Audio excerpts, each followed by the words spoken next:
오늘 본문 말씀을 가지고 내 영혼의 안식처인 성전이라는 제목으로 함께 은혜를 나누겠습니다. 함께 따라 하시겠습니다. 내 영혼의 안식처인 성전. 한 번 더 따라합니다. 내 영혼의 안식처인 성전. 네, 고맙습니다. 우리 그리스도인에게 성전은 어떠한 의미가 있고 우리가 성전을 사랑하고 성전을 사모하게 될 때 하나님께서는 어떠한 복을 우리에게 주시는지 오늘 본문 말씀에서 생각해보며 은혜를 나누고자 합니다. 그 은혜가 되시기를 간절히 주의 이름으로 축복합니다. 이를 위해서 먼저 본문의 배경과 내용 설명부터 여러분에게 해드리겠습니다. 오늘 우리가 살펴볼 본문은 시편 84편입니다.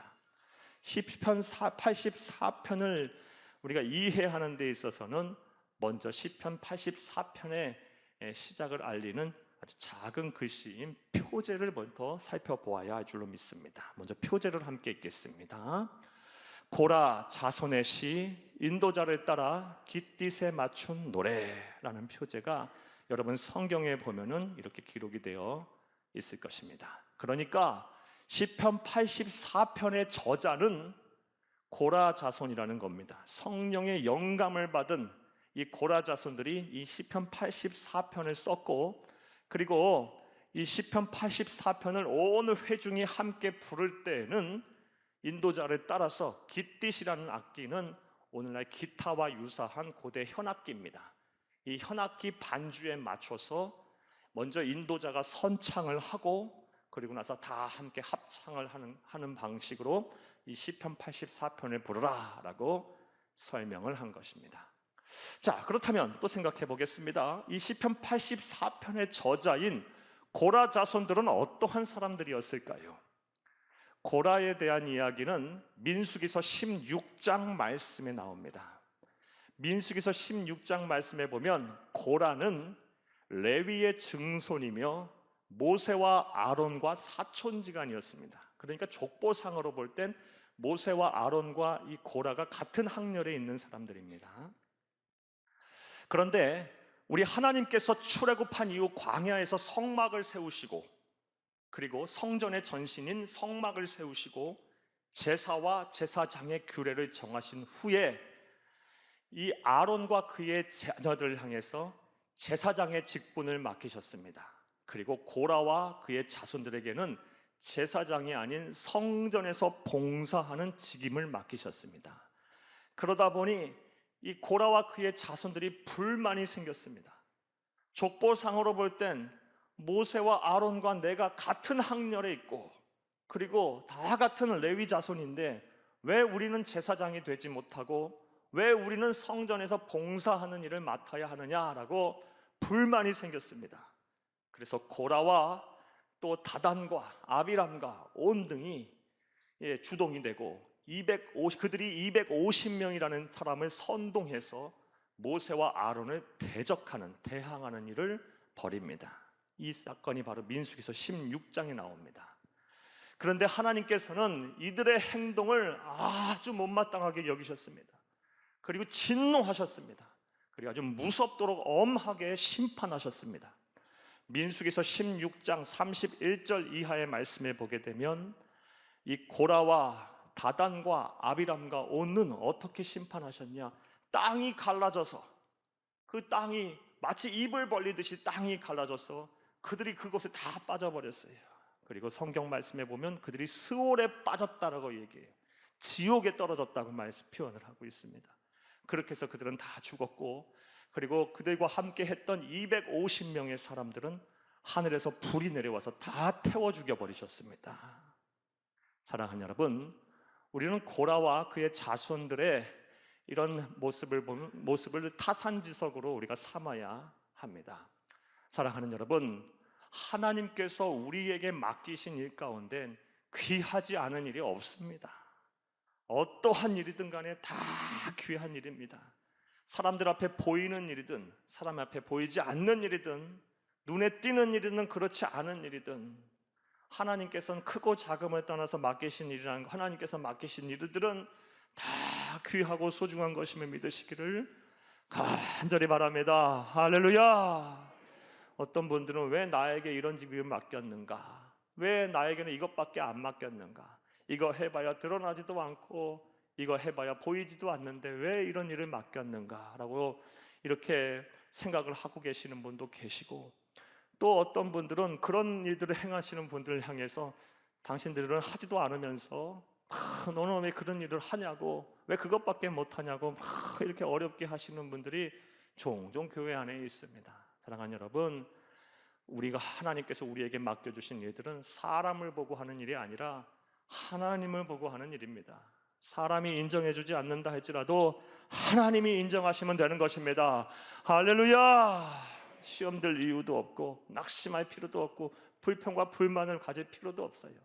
하나님은 다 아실 테니까요. 자, 이후에 고라 자손들은 그러면 어떻게 됐을까요? 성경을 보게 되면 그들은 신앙생활을 잘한 모양입니다. 자신들의 조상들의 과호를 철저하게 참회하고 그리고 신앙생활을 잘해서 한 모양이에요. 하나님이 맡겨주신 직임과 소임을 아주 성실하게 준행한 모양입니다. 특별히 그들이 무엇을 했냐? 성막 이후 성전 시대에 그들은 아삽과 더불어 찬양대원으로서 활동을 했습니다. 그리고 수많은 찬송시를 썼습니다. 그 가운데 이 시편 150편에 시편은 총 150편의 시편이 있는데 그 가운데 고라 자손이 쓴 시가 바로 11편이 수록이 되어 있습니다. 그리고 그 11편 중에 가장 백미인 가장 감동적인 시가 바로 오늘 본문 말씀인 시편 84편이라고 많은 사람들이 평가를 하고요. 그리고 유대인들은 특별히 이 84편을 아주 사랑했습니다. 이 84편의 내용은 성전을 간절히 사모하는 사람의 마음이 녹아 있어요. 그래서 이 84편을 아주 사랑해서 순례자의 노래라고 칭하면서 그들은 이 성전에 오를 때마다, 과거 이 예루살렘의 성전에 오를 때마다 이 시편 84편을 암송하였고 애창했다고 합니다. 또 19세기 목사님 중에 목사라고 또 평가를 받았고 설교의 황태자라고 여겨졌던 영국의 찰스 스펄전 목사님 같으신 분들은 이 시편 84편을 주석하기를 시편 총 150편 가운데 가장 고결한 시다, 가장 소중한 시다라고 평가를 내리기도 하였습니다. 자, 이제 이러한 내용 이해를 바탕으로 이제 생각을 해보겠습니다. 사랑하는 여러분, 우리 그리스도인에게, 하나님의 택함 받은 백성들에게 이 성전이라는 것은 어떠한 의미가 있을까요?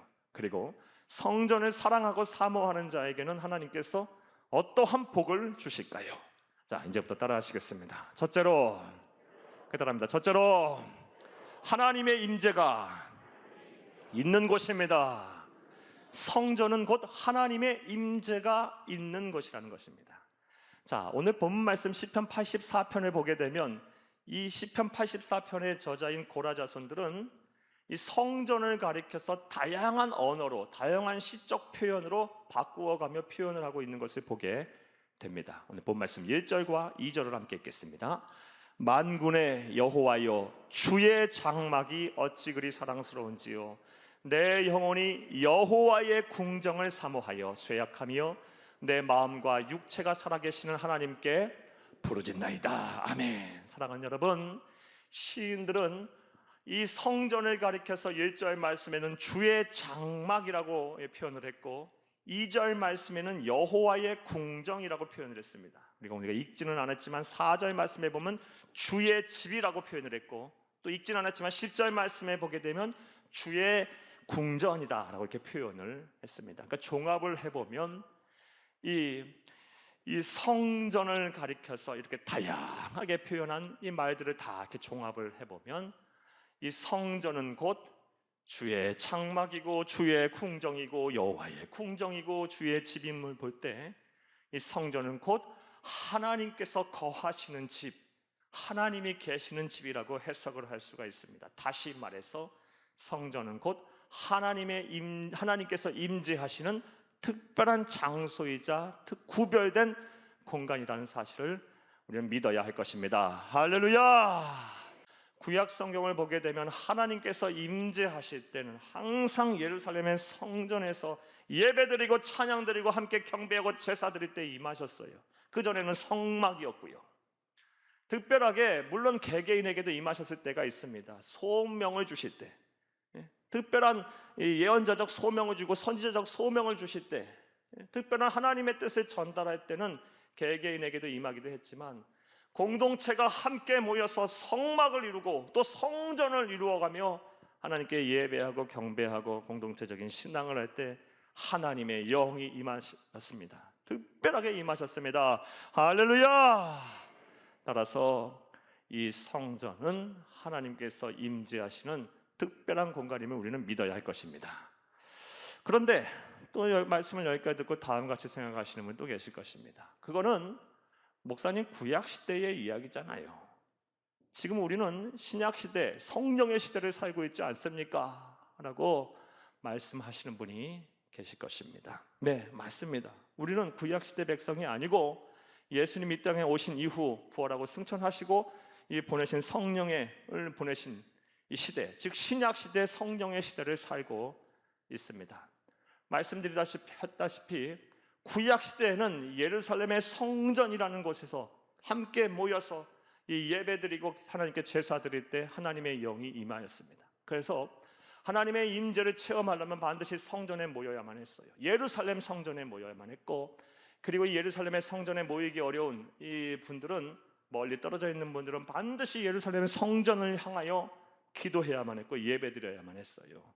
그리고 명절 때가 되면 디아스포라했던, 흩어져 있던 유대인들은 다 이 명절에 예루살렘의 성전에 모여서 제사를 드려야만 했습니다. 자, 그런데 신약시대 예수님께서 오신 이후 예수님께서 단번에 희생제물이 되시고 단번에 대제사장이 되셔서 더 이상 우리는 예루살렘이라는 성전에 가서 제사를 드려서 하나님의 임재를 체험할 필요가 없어졌습니다. 주의 이름 안에 예수의 이름을 부르는 것이고 성전이 됐어요. 자, 그런데 그렇다고 해서 성전이 가지고 있는 개념과 기능, 그리고 성전이 내포하고 있는 상징적인 의미까지 소멸된 것, 상실된 것은 아닙니다. 우리가 분명히 알아야 돼요. 그렇다면 구약 성경 전체를 부정하는 결과가 돼요. 자, 그렇다면 이 신약 시대에 이르러서 이 성전의 기능, 원래 갖고 있던 성전의 상징성이 어떻게 변화됐냐? 과거 구약 시대 예루살렘의 성전이 하나님의 임하시는 으로서의 기능, 건물의 기능을 다하였다면 신약 시대에 이르러서는 예수를 그리스도라고 믿는 성도들의 모임, 예수를 그리스도로 고백하는 성도들의 공동체인 그 교회가, 모임인 교회가 성전으로서의 기능을 대신한 것임을 믿으시기를 간절히 주의 이름으로 축복합니다. 따라서 이 구약 시대에는 이 성전, 예루살렘의 성전인 건물에 우리가 모여서 함께 예배하고 찬양하며 하나님의 임재를 경험했다면, 이제는 예수를 그리스도 믿는 성도들이 모여 있는 교회에 모여서 함께 신앙생활하고 함께 예배하고 함께 찬양하고 경배할 때 하나님께서 특별하게 이 임재하셔서 우리에게 은혜를 주신 것이 믿으시기를 간절히 바랍니다. 할렐루야! 이것은 예수님의 말씀을 통해서도 알 수 있습니다. 우리 마태복음 18장 20절을 함께 읽겠습니다. 두세 사람이 내 이름으로 모인 곳에는 나도 그들 중에 있느니라. 아멘. 두세 사람이 내 이름으로 모인 곳, 이게 바로 교회입니다. 교회는 건물이 아니에요. 교회는 시스템이 아니에요. 두세 사람이 예수 그리스도의 이름으로 모인 이 공동체가 바로 교회예요. 우리가 교회예요. 우리가 이렇게 함께 모여 있는 이것이 바로 교회예요. 이렇게 함께 모여서 예배하고 함께 모여서 찬양하고 함께 모여서 교제하고 함께 모여서 전도하고 함께 모여서 사명을 감당할 때 구약 성경에 임하셨던 그 예루살렘의 성전에 임하셨던 하나님의 영이 임하실 줄로 믿습니다. 자, 성전이 가지고 있는 첫 번째 의미 무엇입니까? 우리 그리스도인에게 어떠한 의미가 있습니까? 하나님의 임재가 있는 것입니다. 또 성전은 우리에게 어떠한 의미가 있을까요? 또 성전을 사랑하고 사모하게 되면 우리에게 어떠한 복이 임할까요? 따라하시겠습니다. 둘째로 하나님이 주시는 안식을 얻는 것입니다. 성전은 하나님이 주시는 안식을 얻는 것입니다. 평안함을 얻는 것이에요. 평안함과 위로를 얻는 것이, 쉼을 얻는 것이에요. 사랑하는 여러분, 오늘 본문 말씀 3절을 보게 되면 참 이 시인이 재미있는 표현을 하고 있음을 보게 됩니다. 우리 3절을 함께 읽겠습니다. 나의 왕, 나의 하나님, 만군의 여호와여, 주의 제단에서 참새도 제 집을 얻고 제비도 새끼들 보금자리를 얻었나이다. 아멘. 3절 말씀에 보게 되면 우리를 가리켜서 뭐로 표현을 하고 있습니까? 참새로 표현을 하고 있고 또 제비로 표현을 하고 있어요. 자, 그런데 이 3절 말씀에 보면 참새는 어떤 참새입니까? 집이 없는 참새예요. 그리고 제비는 어떤 존재입니까? 새끼를 둘 보금자리가 없는 제비예요. 즉 우리를 가리켜서 시인이 표현하기를 이 험한 세상 살아가면서 늘 지치고 피곤하고 외롭고 어디 하나 기댈 언덕 하나 없는 존재로서 우리를 표현하고 있어요. 참새로 표현하고 있고 제비로 표현하고 있어요. 그런데 실상 우리의 삶이 또 그런 것 같아요. 어디 하나 이렇게 편안하게 기댈 데가 없어요. 내 마음을 온전히 받아주는 사람이 없어요. 이해해 주는 곳이 없어요. 마음을 시원케 해주는 공간이 없어요. 그런 장소가 없어요. 이렇게 우리를 참새로 의인화하여 표현한 것은, 외롭고 나약한 존재로 표현한 것은 다윗의 시를 통해서도 알 수 있습니다. 시편 102편 7절을 함께 읽겠습니다. 내가 밤을 새우니 지붕 위에 외로운 참새 같으니이다. 얼마나 고단하고 얼마나 힘이 들어서 얼마나 염려와 근심 가운데 밤을 새우겠습니까? 그런 외로운 참새 같은 존재구나. 우리는 이러한 존재들이에요. 자, 그런데 우리는 세상 사람들과 달리 우리 그리스도인에게는 소망이 있습니다. 그 소망이 무엇이냐? 바로 주의 전 성전에 나오게 되면 우리는 세상에선 기댈 데가 없이 참새와 같이 또 제비와 같이 외롭고 나약한 존재이지만 이곳에서 하나님이 주시는 은혜, 하나님이 주시는 안식을 얻게 된다는 것입니다. 3절 말씀을 다시 한번 읽겠습니다. 나의 왕, 나의 하나님, 만군의 여호와여, 주의 제단에서 참새도 제 집을 얻고 제비도 새끼들 보금자리를 얻었나이다. 아멘. 주의 제단, 역시 이 성전을 다른 말로 표현한 말이에요. 주의 제단에서 참새도 외롭고 나약한 이 참새와 같은 우리도 제 집을 얻는답니다. 삶의 목표를 얻어요. 방향을 잃고 살았는데 삶의 방향을 다시 깨닫게 돼요. 무엇이 중요하고 무엇이 그런지에 대한 분간이 되어지고 혼란스러운 것들이 정리가 되고 내 상한 심령이 치유가 되고 답답한 마음들이 제자리를 찾아요. 제 집을 얻어요. 새끼들 보금자리를 얻게 돼요. 사랑하는 여러분, 이 새끼들 보금자리를 얻는다는 것은 어떤 의미로 또 해석을 할 수가 있을까요? 수많은 사람들이 자기 뜻과 자기 의지와 상관없이 삶을 살고 있어요. 저도 그렇고 여러분도 살고 있어요. 여러분 하고 계시는 일, 그 힘들고 어려운 일, 만약 여러분들만 위해서 사는 것이라면 하시겠습니까? 거의 대부분의 분들이 나만을 위해서 산다면 내 지금 하고 있는 일 안 하겠다라고 말씀하실 거예요. 하지만 줄줄이 딸려있는 이 부양해야 될 가족들, 자녀들, 또 가족들 책임져야 하기 때문에 어쩔 수 없이 하기 싫어도 해야 하고 하게 사는 것이 바로 우리의 인생 아니겠습니까? 그런 인생이 우리가 그렇게 우리 새끼들 보금자리가 없는 인생을 우리는 살고 있어요. 그런데 주의 제단 앞에 나와 안식을 얻고 하나님이 주신 위로와 은혜를 얻게 되면 비록 우리의 삶은 그렇다 할지라도 그 안에서 우리가 평안함을 누리고 다시 살아갈 힘과 용기를 얻는다는 거예요. 사랑하는 여러분, 주의 제단에서 주의 전에서 함께 예배드리고 함께 신앙생활하고 함께 기도하고 함께 사역 사명 감당하는 가운데 하나님께서 특별히 여러분의 임재하셔서 여러분의 마음들을 만지셔서 여러분 하나님이 주시는 이런 안식을 다 얻으시기를 간절히 주의 이름으로 축복합니다. 축복합니다. 주의 제단, 주의 성전에 나오게 되면 안식을 주신다고 말씀하셨어요. 또 하나님의 전을 사모하는 자, 사랑하는 자는 어떠한 복을 받게 될까요? 성전은 우리 그리스도인에게 어떠한 의미가 있는 것일까요? 따라 하시겠습니다. 셋째로 하나님이 주시는 힘을 얻는 곳입니다. 하나님이 주시는 힘을 얻는 것입니다. 사랑하는 여러분, 이 세상의 사람들은 자기의 힘을 의지하고 또 자기의 힘을 과시하며 삽니다. 그리고 이 힘을 얻기 위해서 새벽부터 밤 늦은 시간까지 막 쉬지 않고 달립니다. 사랑하는 여러분, 세상이 주는 힘과 능력으로도 살아야 하지만 무엇보다 하나님이 주시는 힘과 능력으로 살아야 할 줄로 믿습니다. 하나님이 주시는 힘과 능력으로 살아야 세상을 살 수가 있어요. 이 세상, 험한 세상 살아가면서 마음과 생각이 흔들리지 아니하고 우리의 영혼이 건강하여 이 세상 그 무엇보다 비할 속에서도 당당하게 살 수 있어요. 자, 그런데 이런 하나님이 주시는 힘과 능력을 어디에서 얻습니까? 바로 성전에서 얻는다고 오늘 본 말씀에서 이야기하고 있어요. 우리 5절 말씀을 함께 읽겠습니다.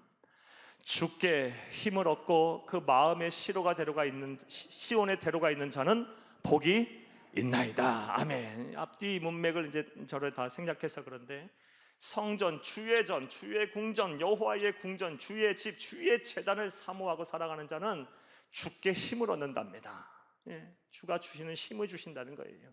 그리고 무엇보다 그 마음이 어떻다는 겁니까?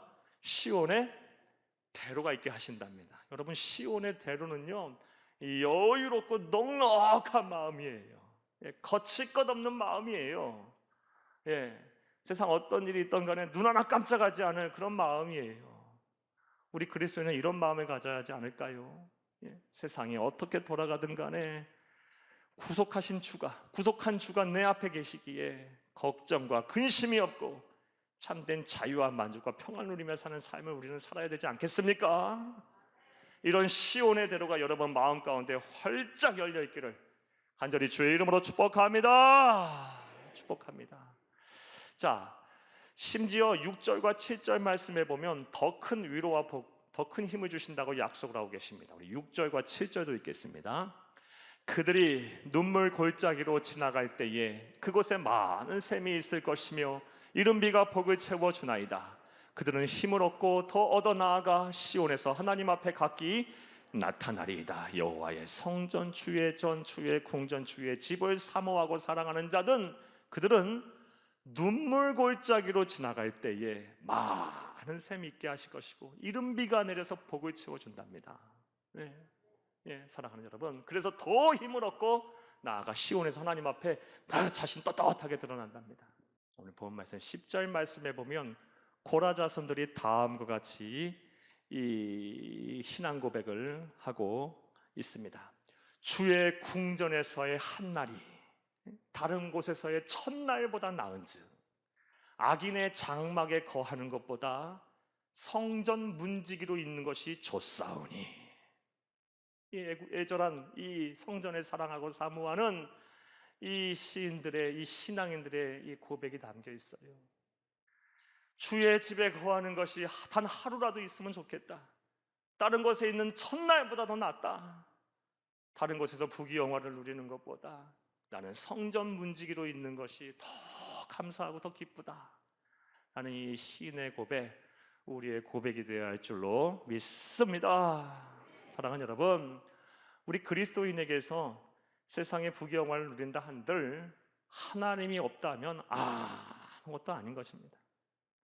하나님이 안 계시다면 그곳에 아무것도 아닌 거예요. 자, 그렇다면 그 하나님의 임재, 하나님이 주시는 안식, 하나님이 주시는 힘과 능력은 어디에서 얻습니까? 바로 성전 교회입니다. 사랑하는 여러분 이제 교회에서 함께 모여 예배하고 찬양하고 기도하고 또 우리가 사명을 감당하는 가운데 하나님의 임재를 계속 날마다 경험하고 하나님이 주시는 안식과 힘과 능력을 얻어 이 세상에서 승리하는 삶, 정말 만족을 누리는 정말 행복한 삶을 다 사시는 여러분 되기를 간절히 주의 이름으로 축복합니다.